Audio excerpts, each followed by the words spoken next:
फलटणमधील महिला डॉक्टर आत्महत्या प्रकरणातील आरोपी पीएसआय गोपाल बदनेला अटक, पोलीस ठाण्यात शरण, तर दुसरा आरोपी प्रशांत बनकरला 28 ऑक्टोबरपर्यंत पोलीस कोठडी.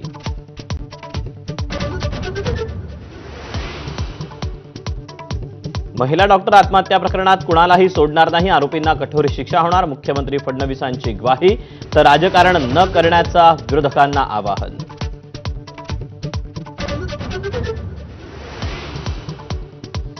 केंद्रीय राज्यमंत्री मुरलीधर मोहोळ यांचा राजीनामा घ्या, रवींद्र धंगेकरांचं थेट पंतप्रधान मोदींना पत्र, तर महायुतीत मिठाचा खडा पडू नये, धंगेकरांवरून एकनाथ शिंदेंची प्रतिक्रिया.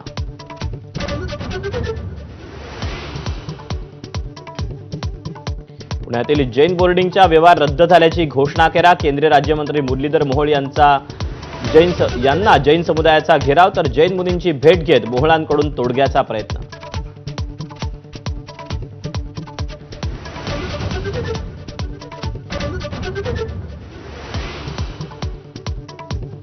एक नोव्हेंबरला मवी आणि मनसेचा निवडणूक आयोगाविरोधात मुंबईत सत्याचा मोर्चा, नेत्यांकडून आझाद मैदानाची पाहणी, तर राज ठाकरेंचेही पदाधिकाऱ्यांना तयारीला लागण्याचे आदेश.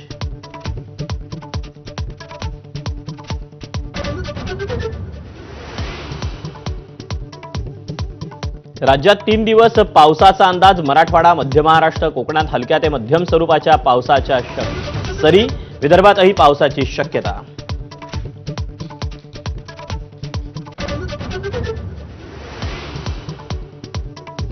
सुट्ट्यांमुळे धार्मिक आणि पर्यटन स्थळांवर मोठी गर्दी, कोकणातील समुद्रकिनारे पर्यटकांनी गजबजले, तर पंढरपूर, तुळजापूर, अक्कलकोटमध्ये भाविकांची मांदियाळी.